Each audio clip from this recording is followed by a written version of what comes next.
जयाच्या जनी जन्म नामार्थ झाला, जयाने सदा वास नामात केला, जयाच्या मुखी सर्वदा नाम कीर्ती, नमस्कार त्या ब्रह्म चैतन्य मूर्ती. ಶ್ರೀರಾಮ್ ಸಮರ್ಥ. ಎಲ್ಲ ಆತ್ಮಜ್ಯೋತಿಗಳಿಗೆ ಸಾಷ್ಟಾಂಗ ಪ್ರಣಾಮ ಮಾಡುತ್ತಾ ನನ್ನ ಸದ್ಗುರುಗಳಾದ ಶ್ರೀ ಚಂದ್ರಕುಮಾರ್ ಅವರ ದಿವ್ಯ ಚರಣಾರವಿಂದಕ್ಕೆ ಸಾಷ್ಟಾಂಗ ಪ್ರಣಾಮಗಳನ್ನು ಸಲ್ಲಿಸುತ್ತಾ ಇಂದಿನ 5 ಜೂನ್ ಶ್ರೀ ಮಹಾರಾಜರ ಪ್ರವಚನ, ವೈರಾಗ್ಯದ ಹೊರತು ಪರಮಾರ್ಥ ಬಲಹೀನವಾಗುತ್ತದೆ. ವೈರಾಗ್ಯದ ಹೊರತು ಪರಮಾರ್ಥ ಬಲಹೀನವಾಗುತ್ತದೆ. ಇಲ್ಲಿ ಮುಖ್ಯವಾದ ಶಬ್ದ ಇವತ್ತು ವೈರಾಗ್ಯ. ಮಹಾರಾಜರು ಇವತ್ತು ಬೋಧಿಸ್ತಾರೆ ವೈರಾಗ್ಯ. ವೈರಾಗ್ಯದ ಹೊರತು ನಾವೇನು ಪರಮಾರ್ಥ ಮಾಡ್ತಿದ್ದೀವೋ ಅಂದರೆ ನಾವೇನು ಸಾಧನಾ ಆ ಭಗವಂತನ ಪ್ರಾಪ್ತಿಯಲ್ಲಿ ಸಾಧನಾ ಮಾರ್ಗದಲ್ಲಿ ಹೋಗ್ತಾ ಇದೀವೋ ಅದೆಲ್ಲ ಬಲಹೀನ ಅಂತಾರೆ, ಅದು ಪವರ್ಲೆಸ್. ಸಾಧು ಸಂತರಿಗೆ ಜನ್ಮ ಜನ್ಮಾಂತರದ ಸಾಧನೆ ಆದಮೇಲೆ ವೈರಾಗ್ಯವನ್ನು ಹೊಂದಿ ಅವರು ಸಾಧು ಸಂತರಾಗಿ ನಮ್ಮ ಮುಂದೆ ಉದಾಹರಣೆಯನ್ನು, ಆದರ್ಶವನ್ನು ನಮ್ಮ ಮುಂದೆ ಇಡ್ತಾರೆ. ಹಾಗಾಗಿ ಇದೊಂದು ಬೃಹದಾಕಾರವಾದ ಶಬ್ದ ವೈರಾಗ್ಯ. ಸುಮ್ಮನೆ ನಾನಿಲ್ಲಿ 1 ನಿಮಿಷ ಸ್ಟೇಟಸ್ನಲ್ಲಿ ರೆಕಾರ್ಡ್ ಮಾಡಿ ಹಾಕೋದಾಗಲಿ ಅಥವಾ ಪ್ರವಚನದಲ್ಲಿ 20 ನಿಮಿಷ ಮಾತಾಡೋದಾಗಲಿ, ಇದು ಯಾವುದೂ ಆ ವೈರಾಗ್ಯ ಶಬ್ದಕ್ಕೆ ಸರಿಸಾಟಿ ಅಲ್ಲ.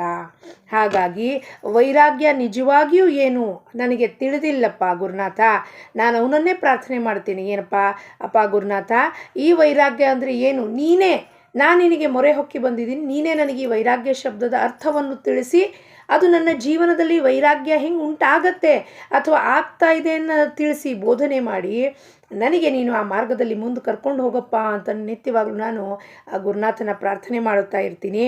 ಹಾಗಾಗಿ ಒಂದು ಸಣ್ಣದಾಗಿ ತಿಳ್ಕೋಬೇಕು ಅಂದರೆ ಒಂದು ಲಿಮಿಟೆಡ್ ನಾಲೆಜಿಂದ ಏನಪ್ಪ ವೈರಾಗ್ಯ, ಎಲ್ಲಿ ದ್ವಂದ್ವ ಇರೋದಿಲ್ವೋ ಅಂದರೆ ಡುವಾಲಿಟೀಸ್ ಇರೋದಿಲ್ವೋ, ಇದು ನನಗೆ ಏನಾದರೂ ಇರಬಹುದು, ಒಂದು ವಸ್ತು ಇರಬಹುದು, ವಿಷಯ ಇರಬಹುದು, ವ್ಯಕ್ತಿ ಇರಬಹುದು, ಸಿಚುವೇಶನ್ ಇರಬಹುದು, ಪ್ಲೇಸ್ ಇರಬಹುದು, ಏನು ಬೇಕಾದಿರಬಹುದು, ಅಲ್ಲಿ ಇದು ನನಗೆ ಬೇಕು, ಇದು ನನಗೆ ಬೇಡ. ನಾವು ನಿತ್ಯವಾಗಲೂ ಮಾತಾಡ್ತೀವಿ, ಅದು ನನಗೆ ಇಷ್ಟ ಇಲ್ಲ ಬಿಡ್ರಿ, ಇದು ನನಗೆ ಬಹಳ ಇಷ್ಟ, ಇವ್ರು ಕಂಡ್ರೆ ನನಗಿಷ್ಟ, ಆಕಿ ಕಂಡ್ರೆ ತಲೆ ಕಂಡ್ರೆ ಆಗೋದಿಲ್ಲ, ಈ ಜಾಗ ನನಗಿಷ್ಟ ಇಲ್ಲ ರೀ, ಈ ಜಾಗ ನನಗೆ ಬಹಳ ಸೇರುತ್ತದೆ, ಪೇಡೆ ಇಷ್ಟ ಆಗತ್ತೆ, ಜಿಲೇಬಿ ಇಷ್ಟ ಆಗಲ್ಲ. ಪೇಡ ಜಿಲೇಬಿ ನಾನತ್ವ. Peda jalebi, holige, Mysore pak, barfi, whatever you name and form are so many, but the ತತ್ವ ಈ ಸಕ್ಕರೆಯಿಂದ ಮಾಡಿದ್ದು ಪದಾರ್ಥಗಳು ಸಿಹಿ ಪದಾರ್ಥ. ಸೊ ನಾನು ಅದನ್ನು ಹೇಟ್ ಮಾಡ್ತೀನಿ, ಇದನ್ನು ಲೈಕ್ ಮಾಡ್ತೀನಿ ಅನ್ನೋದಕ್ಕೆ ಕಾರಣ ಏನಪ್ಪ ಅಂದರೆ ನಮ್ಮ ಪೂರ್ವ ಸಂಸ್ಕಾರಗಳು, pre conditioning of the mind. ಆ pre conditioning of the mind ಇರೋದಕ್ಕೆ ನಮಗೆ ಡುವಾಲಿಟೀಸ್ ಇರೋದು. ಅದು ನನಗೆ ಇಷ್ಟ ಇಲ್ಲ, ಇವ್ರು ಇಷ್ಟ ಆಗಲ್ಲ, ಯಾರೋ ಕಣ್ಣು ಮುಂದೆ ಬಂದ ಕೂಡಲೇ ಯಾರ್ದ್ರ ಜೊತೆಗೆ ನಮಗೆ ಆತ್ಮೀಯ ಸಂಬಂಧ ಉಂಟಾಗತ್ತೆ, ಇನ್ನೊಬ್ಬರ ಜೊತೆಗೆ ಹೇಟ್ರೆಡ್ ಸಂಬಂಧ ಉಂಟಾಗತ್ತೆ. ಇದು ಯಾವಾಗ ಎರಡೂ ಸಮಾನ ಆಗಬೇಕು, ಇದು ಇರಬಾರ್ದು ಅದು ಇರಬಾರ್ದು. ಈಗ ಒಂದು ಫಂಕ್ಷನಲ್ಲಿ ನಮಗೆ ಕರೆದಾಗ ನಾವು ಒಂಚೂರು ಹೋಳಿಗೆ ಹಾಕಿರ್ತಾರೆ, ಒಂಚೂರು ಹೋಳಿಗೆ ತಿಂದರೆ ಆಯಿತು. ಅದರಲ್ಲಿ ನಂತೆ ಹೋಳಿಗೆ ತಿನ್ನೋದಿಲ್ಲ ರೀ, ನಾನು ಮೈಸೂರು ಪಾಕ್ ತಿನ್ನೋದಿಲ್ಲ ರೀ, ಆ ಹೇಟ್ರೆಡ್ ಮಾಡೋದು ಕಾರಣನೇ ಇಲ್ವಲ್ಲ. Hatred is hatred only for whatever reason you are doing.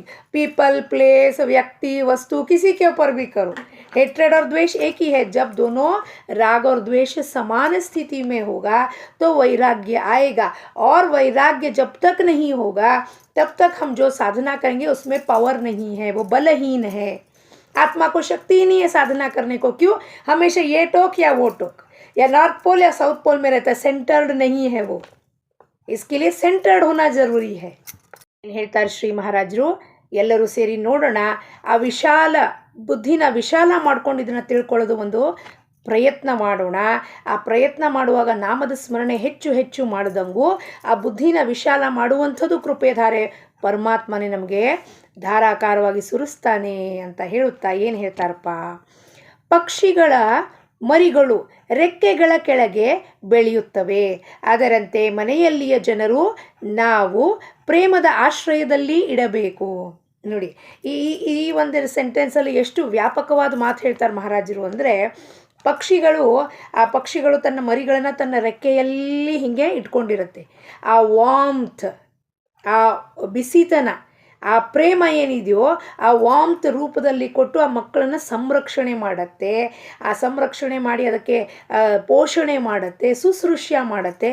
ಆ ರೀತಿಯಲ್ಲಿ ನಾವು ಕೂಡ ಏನು ಮಾಡಬೇಕು, ನಮ್ಮ ರೆಕ್ಕೆಗಳು ಅಂದರೆ ನಮ್ಮ ಮನಸ್ಸನ್ನು, ಇಲ್ಲಿ ರೆಕ್ಕೆ ಅಲ್ಲಿ ಪಕ್ಷಿ ಸೃಷ್ಟಿ ತೋರಿಸ್ತಾ ಇರುತ್ತೆ ನಮಗೆ, ನಾವು ಏನೇ ಎಲ್ಲದೂ ಸೊಲ್ಯೂಷನ್ ನಮಗೆ ಪ್ರಕೃತಿಯಲ್ಲಿ ಕೊಟ್ಬಿಟ್ಟಿಯಾನ ಪರಮಾತ್ಮ. ಈ ರೆಕ್ಕೆ ಅಂದರೆ ನಮ್ಮ ಮನಸ್ಸನ್ನು ಹಿಂಗೆ ವಿಶಾಲವಾಗಿ ಮಾಡಿ ಎಲ್ಲರನ್ನೂ ಅದರಲ್ಲಿ ಸಮಾವೇಶ ಮಾಡ್ಕೋಬೇಕು. ಪ್ರೇಮದ ಆಶ್ರಯದಲ್ಲಿ ಇಡಬೇಕು. ನಮ್ಮ ಒಂದು ಪುಟಾಣಿ ಗೂಡಲ್ಲಿ 30x40 ಗೂಡಲ್ಲಿ ಅವರನ್ನು ಯಾವ ಆಶ್ರಯದಲ್ಲಿ ಇಡಬೇಕು? ಮಕ್ಕಳನ್ನು, ಮರಿಗಳನ್ನು, ಆಪ್ತೇಷ್ಟನ ಪ್ರೇಮದ ಆಶ್ರಯದಲ್ಲಿ ಆ ರೆಕ್ಕೆಗಳಿಂದ ಅಂದರೆ ನಮ್ಮ ಮನಸ್ಸಿನಿಂದ ಹಿಂಗೆ ಅವರನ್ನು ಔಚ್ಕೋಬೇಕು. ನಾವು ಅವರ ಮೇಲೆ ಪ್ರೇಮ ಮಾಡುತ್ತೇವೆ ಎಂಬ ಅರಿವು ಯಾರಿಗೆ ಇರುತ್ತದೆಯೋ ಅವರ ದೋಷ ಎತ್ತಿ ಹೇಳುವುದರಿಂದ ಅವರಿಗೆ ಅದು ಬೇಸರ ಅನಿಸುವುದಿಲ್ಲ. ತಾಯಿಯು ಮಗನಿಗೆ ಅವನ ದೋಷ ಹೇಳಿದರೂ ಅವನಿಗೆ ಅದರ ಬಗ್ಗೆ ಕೆಡಕು ಅನಿಸುವುದಿಲ್ಲ. ನಮ್ಮ ಅಮ್ಮನೇ ಹೇಳೋದಲ್ಲ, ಅಮ್ಮನಿಗೆ ತಿರ್ಗಿ ಅವನೇನು ಹೊಡೆಯೋಕ್ಕಂತೂ ಹೋಗಲ್ಲ, ನಮ್ಮಮ್ಮ ಹೇಳಿದಾರೆ ಬಿಡು. ಆ ಸಮಯಕ್ಕೆ ಜಗಳ ಮಾಡ್ತಾವೆ. Voice may be raised but he knows. ರೋಗಿಯ ಶರೀರದಲ್ಲಿಯ ಜ್ವರವು ಕಡಿಮೆ ಆಯಿತೆಂದರೆ ಅವನಿಗೆ ಶಕ್ತಿ ಬರುವ ಔಷಧದ ಪರಿಣಾಮವಾಗುತ್ತದೆ. ಏಕೆಂದರೆ ಶಕ್ತಿ ಬರುವುದು ಸ್ವಾಭಾವಿಕವಾಗಿರುತ್ತದೆ, ನ್ಯಾಚುರಲ್ ಅಲ್ವಾ. ಈಗ ರೋಗ ಸರಿ ಹೋಗ್ತಿದೆ ಅಂದರೆ ಶಕ್ತಿ ಅಲ್ಲಿ ಬರ್ತಾನೇ ಇದೆ ಶಕ್ತಿ. ರೋಗ ಬಂದಾಗ ಶಕ್ತಿಹೀನನಾಗಿದ್ದೆ ನಾನು, ಕ್ವೈಟ್ ನ್ಯಾಚುರಲ್. ನನಗೆ ಜ್ವರ ಬಂತು, I was feeling low. Automatically ಜ್ವರ ಬಂತು, ಐ ಆಮ್ ಫೀಲಿಂಗ್ ಲೋ. ಆ ಔಷಧಿ ತೊಗೊಂಡೆ, I am feeling better, the ಶಕ್ತಿ is again come back. So it goes hand in hand. ಸಾಧನಾ ಮತ್ತು ಗುರುಕೃಪಾ ಜೊತೆಯಾಗಿ ಹೋಗುತ್ತೆ. ಅದನ್ನೇ ಅವರು ಮಹಾರಾಜರಲ್ಲಿ ನಮಗೆ ಏನು ಹೇಳ್ತಿದ್ದಾರಪ್ಪ, ಅದರಂತೆ ಅಂತಃಕರಣವು ಶುದ್ಧವಾಯಿತೆಂದರೆ ಪರಮಾರ್ಥವು ಸುಲಭವಾಗುತ್ತದೆ. ಅಂತಃಕರಣ ಶುದ್ಧಿ ಆಯಿತು, ಸಾಧನೆ ಮುಖೇಣ, ನಾಮಸ್ಮರಣೆ, ಬಾಕಿ ಸಾಧನೆ ಮುಖೇಣ ಅಂದರೆ ಇಲ್ಲಿ ಪರಮಾರ್ಥ ಸುಲಭ ಆಗುತ್ತೆ. ಯಾಕೆಂದರೆ ಅದು ಶುದ್ಧ ಆದಂಗೂ ಒಳಗಿರೋದು ತಾನೇ ಆ ಜ್ಞಾನವನ್ನು ಪ್ರಕಟ ಮಾಡಿ ನಮಗೆ ತೋರಿಸ್ತಾ ಹೋಗುತ್ತೆ ಎಲ್ಲರ ಮುಖೇಣ. ಈಗ ಮನಾಚಿ ಶ್ಲೋಕದ ಬುಕ್ಕು ನನ್ನ ಹತ್ರ ವರ್ಷದಿಂದ ಮರಾಠಿದಲ್ಲಿತ್ತು. ಆದರೆ ಕೂಪ್ಗಟ್ಟಿ ಮಹಾರಾಜರು ಅದನ್ನು ಬಂದು ವಿಸ್ತಾರವಾಗಿ ಬಿಡಿಸಿ ಹೇಳಿದಾಗ, ಅದಕ್ಕೆ ದೃಷ್ಟಾಂತಗಳನ್ನು ಕೊಟ್ಟಾಗ, ಉದಾಹರಣೆಗಳನ್ನು ಕೊಟ್ಟಾಗ ಅದು ಮನಸ್ಸಿಗೆ ಮುಟ್ಟೋ ಹಾಗೆ ಮನವರಿಕೆ ಆಯಿತು. ಅದು ಇಲ್ಲ ಅಂದರೆ ನನ್ನ ಅಲ್ಪ ಬುದ್ಧಿಯಿಂದ ನಾನು ಯೋಚನೆ ಮಾಡಿ ಇದನ್ನು ಹಿಂಗೆ ಹೇಳಿದ್ದಾರೆ ಸಮರ್ಥ ರಾಮದಾಸರು ಅಂತಂದ್ಬಿಟ್ಟು ನಾನು ಇಷ್ಟೇ ಲಿಮಿಟೆಡ್ ಮೈಂಡಿಂದ ಯೋಚನೆ ಮಾಡ್ತೀನಿ. ಆದರೆ ಅವರು ಅದನ್ನು ಬೃಹದಾಕಾರವಾಗಿ, ಯಾಕೆಂದರೆ ಅವ್ರು ಗುರುಗಳಿದ್ದಾರೆ, ಅವರು ಸಾಧನ ಅದೆಲ್ಲ ಸೇರಿ ನಮಗೆ ಶಕ್ತಿ ಹಾಕಿ ಹೇಳ್ತಾರೆ. ಹಾಗಾಗಿ ನನಗೆ ಎಲ್ಲ ಗೊತ್ತಾಗ್ತದೆ ರೀ, ನನಗೆ ಎಲ್ಲ ಜ್ಞಾನ ಉಂಟು ಅನ್ನೋದ್ರೆ ಅದು ಅಭಿಮಾನ ಆಗೋಗುತ್ತೆ. ಪರಮಾರ್ಥ ಸುಲಭ ಆಗುತ್ತೆ ಅಂದರೆ ಏನು, ಆ ಕ್ಷಣಕ್ಕೆ ಆ ವ್ಯಕ್ತಿ ನನ್ನ ಕಣ್ಮುಂದೆ ಬಂದು ನಿಂತು ನನಗೆ ಅದನ್ನು ತಿಳಿಸ್ಕೊಡ್ಲಿಕ್ಕೆ ಬಂದೇ ಬಿಟ್ಟಿರ್ತಾನೆ. ಅಲ್ಲಿ ಪರಮಾತ್ಮ ಅರೇಂಜ್ ಮಾಡಿಬಿಟ್ಟಿರ್ತಾನೆ. ಈಗ ಅಂತಃಕರಣ ಶುದ್ಧ ಆಯಿತೋ ಇಲ್ಲೋ ನಿಂದು, ಈಗ ನಿನಗೆ ನೋಡು ತಗೊಳ್ಳೋ ಜ್ಞಾನ ಹೆಂಗೆ ತೋರಿಸ್ತೀನಿ. ಜ್ಞಾನ ಹೆಂಗೆ ಪ್ರಕಟ ಮಾಡ್ತಾನವನು, ಎಲ್ಲರ ಮುಖೇಣ ಜ್ಞಾನ ಪ್ರಕಟ ಮಾಡ್ತಾನೆ. ಅದು ಸರ್ವವ್ಯಾಪಕ ತತ್ವ ಅನ್ನೋದನ್ನು ನಾವು ಹೇಳೋದು. ಏಕೆಂದರೆ ನಮಗೆ ಮನಸ್ಸಿನ ಈವರೆಗಿನ ಅಭ್ಯಾಸಗಳ ವಿರುದ್ಧ ಹೋಗಬೇಕಾಗುತ್ತದೆ. ಈವರೆಗೆ ನಮ್ಮ ಮನಸ್ಸು ಸ್ವೇಚ್ಛಾಚಾರವಾಗಿ ನಡೀತಾ ಇತ್ತು, ಸ್ವೇಚ್ಛಾಚಾರವಾಗಿ ಅದಕ್ಕೆ ಬಂದಂಗೆ ಬಿಹೇವ್ ಮಾಡ್ತಿತ್ತು. ಅದಕ್ಕೆ ಗುರು ಏನು ಮಾಡ್ತಾನೆ, ತನ್ನ ಜ್ಞಾನದ ಖಡ್ಗದಿಂದ, ಕುಠಾರದಿಂದ ನಮಗೆ ಆ ಅಹಂಕಾರಕ್ಕೆ ಹೊಡೆತ ಕೊಡ್ತಾನೆ. ಅಹಂಕಾರ ತನ್ನ ಹೆಡೆ ಎತ್ತದ ಕೂಡಲೇ ಅದಕ್ಕೆ ಹೊಡಿತಾನೆ ಅಂಕುಶದಿಂದ. ಪಾಶಾಂಕುಶ ಧಾರಣಿ ಅಂತೀವಿ ನಾವು ತಾಯಿಗೆ. ಅವಳು ಪಾಶ ಹಾಕ್ತಾಳೆ ನಮ್ಮ ಅಹಂಕಾರಕ್ಕೆ, ನಮ್ಮ ಈಗೋಗೆ ಅಂಕುಶ ಹಾಕ್ತಾಳೆ, ಕುಟ್ತಾಳೆ ಅದನ್ನು ಜ್ಞಾನದಿಂದ. ಅದು ನಮ್ಮ ಮನಸ್ಸಿಗೆ ಬೇಕಾಗುವುದಿಲ್ಲ, ಅದಕ್ಕೆ ವಿರುದ್ಧ ಹೋಗಬೇಕಾಗತ್ತೆ. ಪರಮಾರ್ಥ ಅಂದರೆ ವಿರುದ್ಧ ದಿಶೆಯಲ್ಲಿ ಹೋಗೋದು. ಪ್ರಪಂಚದಲ್ಲಿ 99 ಜನ ಕುರಿ ಸಂತೆಯಲ್ಲಿ ಹೊರತಿದ್ದೆ, ಪರಮಾರ್ಥದಲ್ಲಿ ಒಬ್ಬನೇ ಹೋಗ್ತಾನಲ್ಲಿ, ಆ ಗುರು ತನಕ ಹೋಗಿ ಆ ಸಾಧನೆ ಮಾರ್ಗದಲ್ಲಿ ಮುಂದೆ ಹೋಗ್ತಾನೆ. ಅಂತಃಕರಣದಲ್ಲಿ ಭಗವಂತನ ಅನುಸಂಧಾನ ಇಟ್ಟುಕೊಂಡು ಹೊರಗಿನಿಂದ ವೃತ್ತಿಗಳನ್ನು ನಿಯಂತ್ರಿಸುವ ಪ್ರಯತ್ನ ಮಾಡುವವರೆಗೆ ಪರಮಾರ್ಥವು ಬಹುಬೇಗನೆ ಸಾಧಿಸುತ್ತದೆ. ಆಂತರಿಕ ಹಾಗೂ ಬಾಹ್ಯವಾದ ಪ್ರಯತ್ನ, ಅಂತರಂಗ ಬಹಿರಂಗ ಶುದ್ಧೀಕರಣ. ಏನಪ್ಪ, ಒಳಗಿನಿಂದ ವೃತ್ತಿಗಳನ್ನು ಹೇಳ್ತಾ ಇರುವ ವಿಚಾರಕ್ಕೆ ಏನು ಭಗವಂತನ ಅನುಸಂಧಾನ ಇಟ್ಕೋಬೇಕು. ಅದು ಭಗವಂತನ ವೃತ್ತಿಗಳು ಎದ್ದಾಗೆಲ್ಲ ಬರೀ ಆ ಭಗವಂತನ ಸ್ಮರಣೆ ಬರ್ತಾ ಇರಬೇಕು.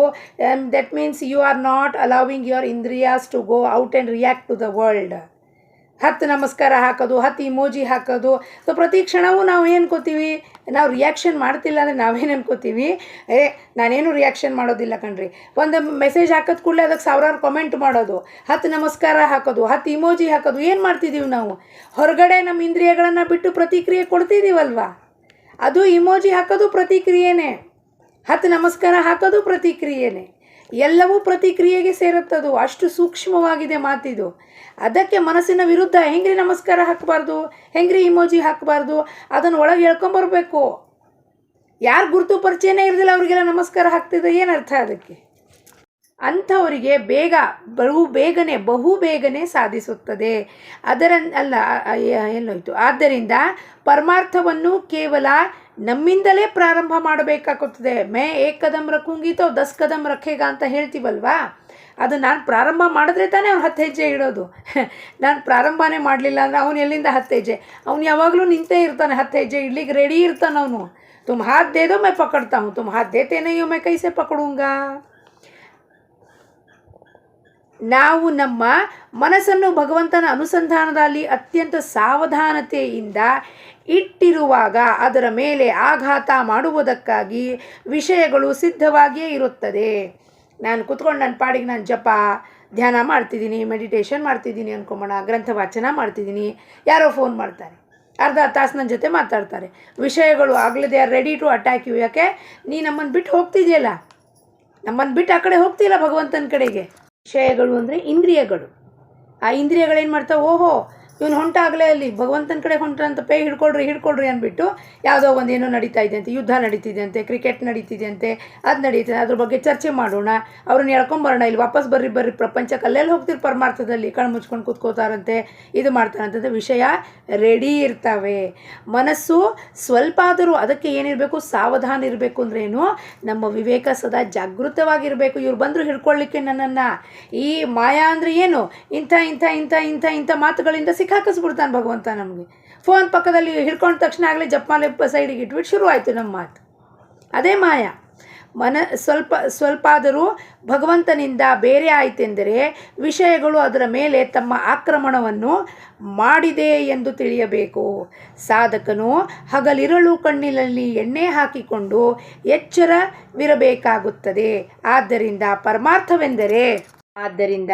ಪರಮಾರ್ಥವೆಂದರೆ ಅಖಂಡ ಸಾವಧಾನತೆಯಾಗಿರುತ್ತದೆ. ಇದರಲ್ಲಿ ಎಷ್ಟು ಸತಿ ನಾವು ಜಾರು ಬಿದ್ದು ಹೋಗಿರ್ತೀವಿ, ಹತ್ತಿರ್ತೀವಿ, ಕ್ಲೈಮು ಜಾರ್ಗುಂಡಿ ಥರ ಹತ್ತಿರ್ತೀವಲ್ಲಿ ವಾ ವಾ ವಾ ವಾ ಅಂದ್ಕೊಂಡು. ಆ ಜಾರ್ಗುಂಡಿಗೆ ಹತ್ತು ಮೇಲೆ ತನಕ ಇನ್ನೇನು ಹೌದಪ್ಪ ಎಷ್ಟು ಒಂದು ಅನುಭೂತಿ ಆಗ್ತಿದೆ ಅಂದ್ಕೊಳ್ಳೆ ಜರ್ರ್ ಅಂತ ಜಾರು ಬಿದ್ದುಬಿಡ್ತೀವಿ. ಮತ್ತು ಯಾಕೆ ಅಂದರೆ ಈ ವಿಷಯಗಳು ನಮ್ಮನ್ನು ಎಳ್ಕೊಂಡು ಆಚೆ ಹೋಗ್ತವೆ. ಇಂದ್ರಿಯಗಳ ಮುಖೇಣ ಮನಸ್ಸಾಚೆ ಹೋಯಿತು, ಬುದ್ಧಿ ಹೋಯಿತು. ಆ ವಿಷಯಕ್ಕೆ ಅಧೀನ ಆದ್ವಿ, ಸುತ್ತೋಡಿದ್ವಿ, ಮಜಾ ಮಾಡಿದ್ವಿ, ಮಾತಾಡಿದ್ವಿ, ಕತೆ ಆಡಿದ್ವಿ, ಅನುಸಂಧಾನ ಬಿಟ್ಟು ಹೋಯಿತು. ಅದಕ್ಕೆ ಪರಮಾರ್ಥ ಅಂದರೆ ಏನಪ್ಪ? ಅಖಂಡ ಸಾವಧಾನತೆ, ಆಲ್ವೇಸ್ ಬಿ ಅಲರ್ಟ್. ಪ್ರಪಂಚ ಹಾಗೂ ಪರಮಾರ್ಥ ಬೇರೆ ಆಗಿರುವುದಿಲ್ಲ. ಹಾಗಾಗಿ ಭ್ರಾಂತಿಯಲ್ಲಿ ಮಾತಾಡಬಾರ್ದು ನಾವು ಈಗ ಪರಮಾರ್ಥಕ್ಕೆ ಬಂದಿದ್ದೀವಿ ಅಂತ. ಪ್ರಪಂಚ ಹಾಗೂ ಪರಮಾರ್ಥ ಎರಡೂ ಒಂದೇ. ಈ 2 ಸೈಡ್ಸ್ ಆಫ್ ಎ ಕಾಯಿನ್. ಈ ಸೈಡ್ ಪ್ರಪಂಚ ಇದ್ದರೆ ಇದೇ ಪರಮಾರ್ಥ. ಕತ್ತಲು ಬೆಳಕು ಇದ್ದಂಗೆ. ಏನಂತಾರೆ, ಬೆಳಕು ಬಂದ ಕೂಡಲೇ ಕತ್ತಲು ಹೋಗ್ಬಿಡ್ತು. ಹಾಗೆಯೇ ಆ ಪರಮಾರ್ಥ ಏನೋ ಬೇರೆ ಇದೆ ಅಂತ ತಿಳ್ಕೊಂಡು ಪರಮಾತ್ಮನಿಂದ ನಾವು ಬಂದಿರೋದು. ಅದೇ ಮೂಲ ಆಧಾರ. ಆ ಮೂಲ ಆಧಾರ ಮರ್ತು ಹೋಗಿರೋದಕ್ಕೆ ಪ್ರಪಂಚನೇ ಸತ್ಯ ಅಂದ್ಕೊಂಡ್ಬಿಟ್ಟಿದ್ವಿ. ಅದು ಪರಮಾರ್ಥ ಗುರು ತಿಳಿಸ್ಕೊಟ್ಟಾಗ ಏನಾಗುತ್ತೆ? ಪರಮಾರ್ಥದಿಂದನೇ ಪ್ರಪಂಚ ಬಂದಿರೋದು ಅಂತ ತಿಳಿದಾಗ ಎರಡೂ ಬೇರೆ ಆಗೋದಿಲ್ಲ. ಸೊ ಯಾವ ಕೆಲಸವೂ ಕ್ಲಿಷ್ಟಕರವಾಗಲಿ ಅಥವಾ ಗೊಂದಲ ದ್ವಿಗೂಢ ಉಂಟು ಮಾಡಿ ಅಥವಾ ನಾನು झल्लाके अरे ये काम करना है वो काम करना है मेरे से नहीं होता कोई नहीं करता, ऐसा कुछ रहेगा ही नहीं. सारा काम जो तुमको पार्ट रोल दिया है वो तुमको ही करना है, दूसरा क्यों करेगा हमारा पार्ट.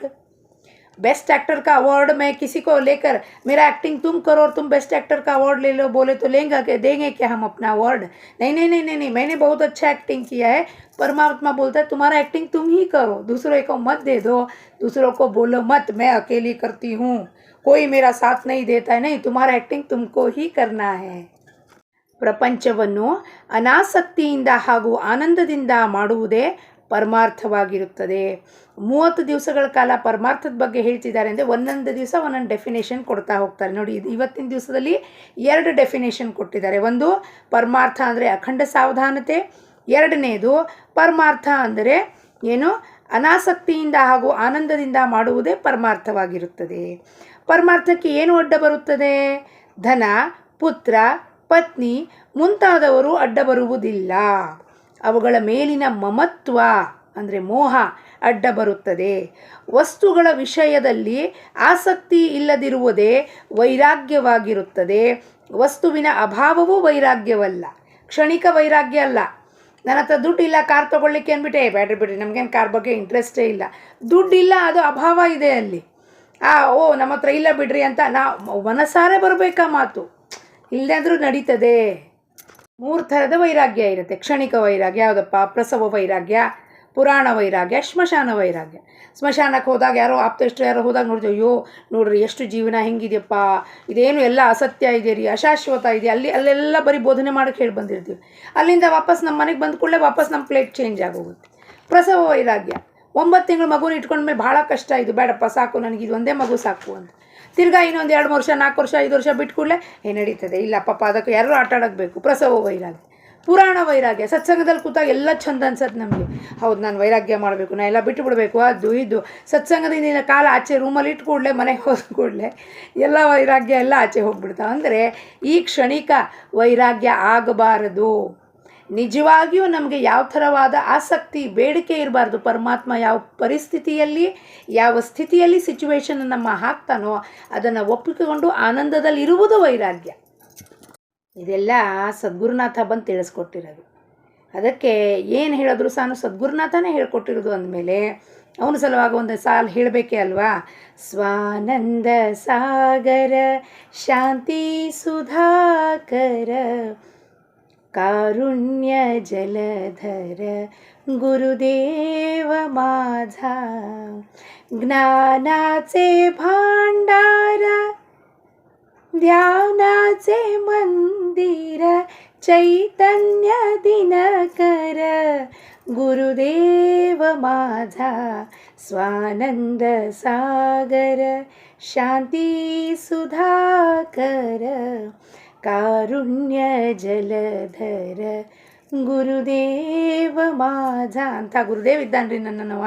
ಇಷ್ಟೊಂದೆಲ್ಲ ಪಾಠ ಹೇಳ್ಕೊಟ್ಯಾನ, ಇಷ್ಟೊಂದೆಲ್ಲ ಬೋಧನೆ ಮಾಡ್ಯಾನ, ಇಷ್ಟೊಂದೆಲ್ಲ ಹಗಲು ರಾತ್ರಿ ಇರುಳು ಕಣ್ಣಲ್ಲಿ ಕಣ್ಣು ಎಣ್ಣೆ ಹಾಕ್ಕೊಂಡು ಪಾಠ ಹೇಳ್ಕೊಟ್ಯಾನ. ಹೆಂಡತಿ ಇಲ್ಲದಿರುವವನು ವಿರಕ್ತ ಹಾಗೂ ಇದ್ದವನು ಆಸಕ್ತ ಎಂದು ಹೇಳಲು ಬರುವುದಿಲ್ಲ. ಹೆಂಡತಿ ಇದ್ದರೂ ವಿಷಯ ಲಂಪಟದಲ್ಲಿ ಇರದಿರುವನೇ ವಿರಕ್ತನು. ಇರುವುದೆಲ್ಲ ಪರಮಾತ್ಮನೇ ಕೊಟ್ಟಿರುತ್ತಾನೆ ಹಾಗೂ ಅದು ಅವನದೇ ಇರುತ್ತದೆ ಎಂದು ತಿಳಿದು ಆನಂದದಲ್ಲಿ ಇರುವುದೇ ವೈರಾಗ್ಯವಾಗಿರುತ್ತದೆ. ಈ ಭಾವನೆಯಲ್ಲಿದ್ದು ಇಂದ್ರಿಯಗಳ ನಾದಕ್ಕೆ ಬೀಳದಿರುವವನೇ ವಿರಕ್ತನು. ವೈರಾಗ್ಯದ ಹೊರತು ಪರಮಾರ್ಥವೆಲ್ಲ ಬಲಹೀನವಾಗಿರುತ್ತದೆ. ಯಾವುದೇ ವಿಷಯವೂ ಅಭ್ಯಾಸದಿಂದಲೇ ಸಾಧ್ಯವಾಗುತ್ತದೆ. ಇಂದು ನಿಜವಾದ ಭಕ್ತಿ ಇಲ್ಲವಾದ್ದರಿಂದ ಭಗವಂತನ ಸ್ಮರಣೆ ಆಗುವುದಿಲ್ಲ. ಅಲ್ಲದೆ ಭಗವಂತನ ಸ್ಮರಣೆ ಮಾಡಲು ಅಭ್ಯಾಸ ಮಾಡದ ಹೊರತು ನಿಜವಾದ ಭಕ್ತಿ ಬರುವುದಿಲ್ಲ. ಹಾಗಾಗಿ ನಾವು ನಮ್ಮನ್ನು ನಿರೀಕ್ಷಣೆ, ಪರೀಕ್ಷಣೆ, ಆತ್ಮಾವಲೋಕನ ಮಾಡ್ಕೋಬೇಕು. ಏನು ನಿಜವಾಗಿಯೂ ನಾವು ಭಕ್ತಿ ಮಾಡ್ತಿದ್ದೀವ ಅಥವಾ ನಾವೇ ನಮ್ಮನ್ನು ಡಿಕ್ಲೇರ್ ಮಾಡ್ಕೋತೀವಿ ನಾವು ಭಕ್ತರಾಗಿಬಿಟ್ಟಿದ್ದೀವಿ ಅಂತ. ನಾವು ಭಕ್ತರಾಗಂತ ಡಿಕ್ಲೇರ್ ಮಾಡ್ಕೊಳ್ಳೋದ್ರಲ್ಲಿ ಯಾವುದೂ ಒಂದು ಪುರುಷಾರ್ಥ ಇಲ್ಲ. ಅದು ಭಕ್ತಿ ನಮ್ಮಲ್ಲಿ ಉದಯ ಆಗ್ತಿದೆಯಾ, ನಾವು ಒಂದು ಮೆಟ್ಲು ಇಟ್ಬಿಟ್ಟು ನಾವು ಭಕ್ತರು ಅಂತ ಡಿಕ್ಲೇರ್ ಮಾಡ್ಕೊತೀವಿ, ಅದು ಅಲ್ಲ. ಬರುವುದಿಲ್ಲ ಅಂತಾರೆ, ಭಕ್ತಿಯೂ ಬರುವುದಿಲ್ಲ, ನಿಜವಾದ ಭಕ್ತಿ ಬರುವುದಿಲ್ಲ ವೈರಾಗ್ಯದ ಹೊರತು. ಜಾಣ ಮನುಷ್ಯನು ವ್ಯರ್ಥ ವಿಕಲ್ಪ ಮಾಡದೆ ಭಗವಂತನ ಸ್ಮರಣೆ ಮಾಡಲು ಪ್ರಾರಂಭಿಸಬೇಕು. ಯಾವ ಸ್ಥಳದಲ್ಲಿ ನಮ್ಮ ಪರಿಚಯದವರೋ ಆಪ್ತರು ಇರುವುದಿಲ್ಲವೋ ಹಾಗೂ ಎಲ್ಲಿ ನಮಗೆ ಯಾರು ಮಾನ ಕೊಡುವುದಿಲ್ಲವೋ ಅಂಥ ಸ್ಥಾನದಲ್ಲಿ ಇದ್ದುಕೊಂಡು ಅನುಸಂಧಾನದ ಅಭ್ಯಾಸ ಮಾಡಬೇಕು. ಎಂಥ ಜಾಗಕ್ಕೆ ಹೋಗಬೇಕು? ನಮ್ಮ ಗುರುತು ಪರಿಚಯ ಇರಬಾರ್ದು, ಯಾರು ನಮ್ಮ ಫ್ರೆಂಡ್ಸು ರಿಲೇಟಿವ್ಸ್ ನಮ್ಗೆ ಯಾರೂ ಸಿಗಬಾರ್ದು, ಅಂಥ ಸ್ಥಳದಲ್ಲಿ ಹೋಗಬೇಕು, ಅಂಥ ಮಂದಿರಕ್ಕೆ, ಅಂಥ ಸ್ಥಾನಕ್ಕೆ, ಅಂಥ ಆಶ್ರಮಕ್ಕೆ ಹೋಗಬೇಕು. ಅನುಸಂಧಾನದ ಅಭ್ಯಾಸ ಅಂದರೆ ಡಿಸಿಪ್ಲಿನಿಂದ, ಅವಾಗ ಕನ್ಸಿಸ್ಟೆನ್ಸಿ ಬರುತ್ತೆ. ಗುರುತು ಪರಿಚಯ ಇಲ್ಲಾಂದರೆ ಯಾರು ಮಾತಾಡಿಸ್ತಾರೆ ನಮ್ಮನ್ನು? ಇವ್ರು ಬಂದಿದ್ದಾರೆ ಅಂತ ಅಲ್ಲಿ ಏನೂ ಅವಕಾಶನೇ ಇಲ್ಲ ಆ ಮಾತಿಗೆ. ಮಾನ ಸಮ್ಮಾನವೂ ಇಲ್ಲ, ಗುರುತು ಪರಿಚಯನೂ ಇಲ್ಲ. ಅಂಥ ಏಕಾಂತ ಸ್ಥಳದಲ್ಲಿ ಅಂಥ ಜಾಗಕ್ಕೆ ಹೋಗಬೇಕು ಎಲ್ಲಿ ನಮ್ಮನ್ನು ಯಾರೂ ಗುರುತಿಸುವುದಿಲ್ಲ.